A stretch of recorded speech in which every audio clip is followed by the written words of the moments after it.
We'll come on to the issue of profit-making schools in a moment. Question. You mentioned theory, about theory and vouchers and everything. Yeah. Now, the theory of comprehensives work very, very well, but we've had 60 years now in practice. Our comprehensive schools haven't really worked that well. Do you think there's an argument for the sort of wholesale expansion of academies, given the fact that comprehensives really haven't delivered the goals, sort of nationwide perhaps, across the board? Well, we could have a long argument about the extent to which the comprehensive ideal has not been implemented, and in many ways it hasn't, all right? But there are all sorts of reasons for that. Look, there are 137 grammar schools in the country. Many of them consolidated in the county of Kent. And the results of a continuing existence of a selective system means that many comprehensive schools, particularly in Kent, struggle to actually achieve and gain parity. Of course, I said this in my short statement, I'm not a fool. I do know that an awful lot of comprehensive schools aren't as good as they should be, but I know an awful lot, and the greater number, are far better than most of the bad press gives them credit for. So all I would say to you is look at the evidence about comprehensive education, even evidence about its success in public examinations. Its record is pretty reasonable, given that it is a nationwide system of provision. A bit of me always has to say this, that anything that's provided nationally, take Dr. Foster's recent league table of hospitals, anything that's provided nationally is bound to have fault lines in it in places. Not all of it will work perfectly. As with hospitals, so with schools. But that doesn't lead me to say, let's abandon non-selective comprehensive school provision.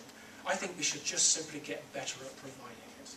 We're going to get better at providing things. Right, yes? Question about academies. So, okay, they've been around for about 10 years, so the statistics are still a bit thin on the ground, but they seem to be slightly better than comprehensive on average, but there's still a spread. Yes, there's How much of that do you think is down to the independent governance, and how much do you think is down to other factors that could maybe be applied to a comprehensive, such as new buildings, maybe poaching to the trendy new school? So are academies doing better because of independent governance?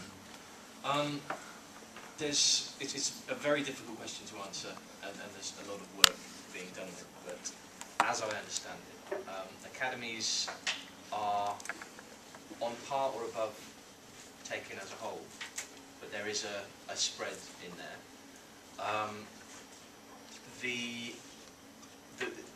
The merits that are used to judge schools, I'm going to divert just for a second. The biggest one you hear in the papers is 5 A-stars to C's, okay? And that's great if you're ranking schools in league tables purely on outcomes, okay, ignoring what goes into schools. There's another merit called contextual value-added, CVA, which takes into account the value-added part of that. It takes into account where a kid starts a key stage and where a kid ends a key stage, and the contextual part is based on not on an individual kid, but on an individual school profile, based on the improvement you would expect to see in those kids in that context on average, and it comes out as a number which 1,000 is as expected, above 1,000 is better than expected. And a great deal of academies are achieving very highly on contextual value added, which means that they are taking those kids and doing better than would have been expected given those kids' circumstance. Now the question was, is that down to... the question was, is it down to independent governance, or can we apply it to comprehensive schools? I think that a great deal of the difference is because schools are allowed to try individual things without having to be accountable to other people. The schools have their own governing bodies and they have accountability in terms of outcomes, but they're allowed to try things in different ways. You don't have to go to your local authority if you want to spend some money right now on some literacy intervention, that sort of thing. Well, if only all of that was true, I'd like to believe it was. And I'm sorry to sound awfully pompous, because there's a danger that I will, but there's not one shred of evidence, that granting schools even relative autonomy actually helps lever up their educational outcomes. In fact, the autonomy argument is a blind alley, frankly. There is no, I'll repeat it, there's not one shred of evidence worldwide that granting schools, even total autonomy, actually is a contributory variable in levering up educational standard. Do you know what the key variable is? You do know, the quality of teaching. That is the key variable. And that is neither affected one way or another, depending on whether the school is autonomous or not. So Steve, is it to do with... Can I respond? So, I was going to go on to the autonomy sort of things permits that sort of thing. If you've got a lot more freedom, especially in the hiring and firing of teachers, I've seen so many teachers that I don't believe should be allowed to carry on teaching in the school side work. And in the state sector, I say state sector excluding academies, but they're actually in the state sector. It's very, very difficult to get rid of appalling performing teaching, even after year on year of underperformance. Would you not agree? I do, but it's very difficult to get rid of anybody in any state-funded sector. Let's not kid ourselves. Academies are state-funded institutions which hire staff in terms of, you know, regulations and laws affecting employment. The reason so few teachers are sacked is not because the school sector doesn't know they exist. It's because legally it's very, very difficult to get rid of them. And as a proportion of all those teachers that teach in the state, they constitute a very small proportion. They really do. Well, I think employment law will have to come on to another debate. But, now we've generated quite a few questions now, which is great. So we'll go over here, please. On a related point to what David was saying, we've spoken about how to get rid of bad teachers and problems there, but I don't believe, by the way, in bad teachers. No, yeah, okay, but I want to flip that and say, I do believe they exist. Like there are bad nurses, bad doctors, bad surgeons. I mean, and you've given us the points list at the end of your speech at the start. But when you're talking about how do we attract, because teachers have started the process, but how else do we attract the best graduates into teaching? Because that's what we're teaching. If you want to improve quality of teaching, which is the primary, I agree, is the primary indicator of a good school, then how do we attract the top graduates who are passionate into that? Because surely the private sector alone is distorting it, because people are rather going to private sector education, on the whole, the best graduates, than into public. So how do we well, I mean, rectify it? Shorthand, forgive shorthand, all right? I mean, first of all, we've got to offer a really seriously competitive salary. We've got to offer working conditions which are highly favourable. And by that I mean, for example, opportunities, and this is rare in teaching, for teachers after a period of time to take periodic sabbaticals to renew their energies, re-educate themselves and develop themselves in other sorts of ways.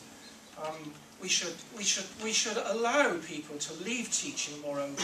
In fact, lots of people do leave teaching. What is it, 25% of those recruited into teaching leave within 5 years. And so there's a pool of qualified teachers out there who are not teaching but doing something else. So we need a profession which recruits back into teaching people who've chosen to give it up for a period of time and actually go and do something else. Time's getting on now, so I'm going to ask for everybody to emphasise their answers on brevity, like I just did that. No, I think that we'd best move on, in fact. And I want to bring in Ed for a second here, because I want to ask him the question that was posed recently. It's why do rich, thick kids do better than poor, clever children? That was Secretary of State for Education, Michael Gove, who said that.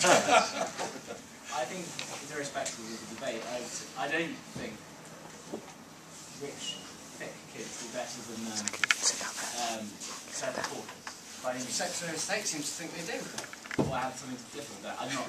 But I think obviously in the private sector, if you go to private education and you come from and so you're not particularly intelligent. I don't think you can measure intelligence based on factors. But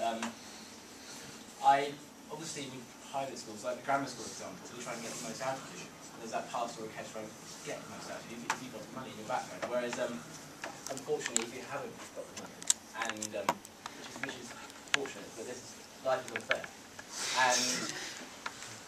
And basically, it's unfortunate, but life is unfair. Right, okay.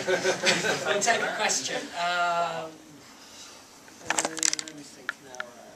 in the green. Thank you, Hadley. I just wanted to ask your professor. Yes, David. Okay, if the long-term objectives of the government are to look out for the education of its children, then does neglecting private schools reduce the quality of the graduates in the future? I don't quite understand what you're saying.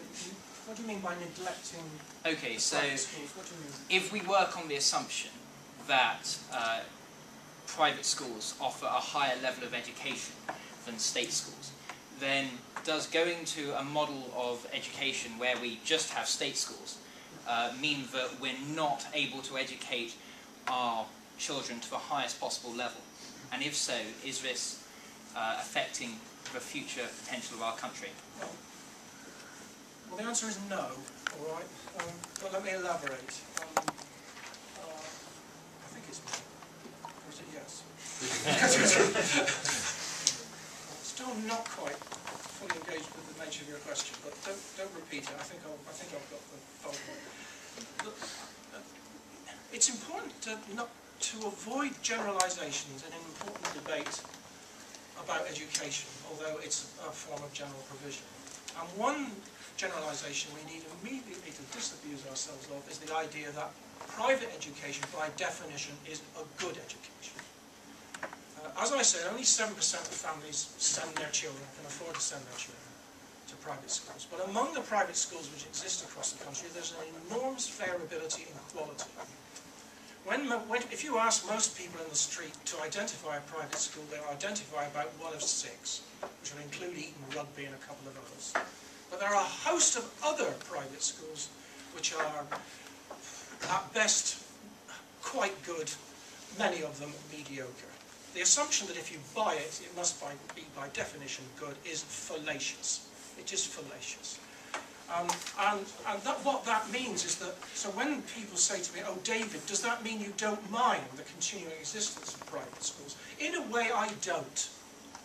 In a way I don't, because they actually don't add that much to the mix, other than the issue of charitable status. Okay, great. So, now how many questions do we have left? Because we've only got about 2 or 3 minutes. Right, what I'm going to do is I'm going to ask everybody to say their question, and then we'll try and have a bit of a general answer, because we're going to go into summaries, okay? So very, very quick questions now. Quick fire. For Dave, I agree with you what you said about like how not buying something doesn't guarantee that it's quality. But on self-government and independence of schools, Yes. Wouldn't like freedom to buy something or stop buying it to buy another thing make good schools with self-government state and bad ones like go away? Because obviously, if there's self-government in a school, that some do better and some will do worse. But if the children are not allowed to change their school easily and go to the ones they think are better, like that won't get out of the system, the bad ones. So there we go, the freedom to choose over there. Basically, I was just going to ask to the members of the board, basically, how do you believe the principle? Do you agree with the principle of private schools? Just basically that question. Principle of private schools, yep, here. The question was just, do any of you object to the idea of academies? Object Do you think to they're bad academies? for society? I promote it. Okay, now, right, back there.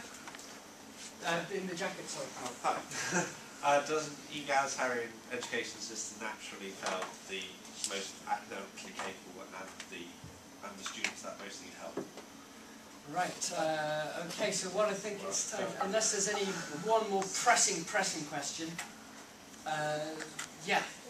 What's the purpose of education, and is there any different purpose between private school and state school? Okay, so what we're going to do now is that we're going to finish it off just as we started, and each of our speakers is going to have their 1-minute summary. Hopefully we'll include some of the ideas that you've mentioned in these questions just now. So I'm going to invite David to start off, please, with your 1-minute summation.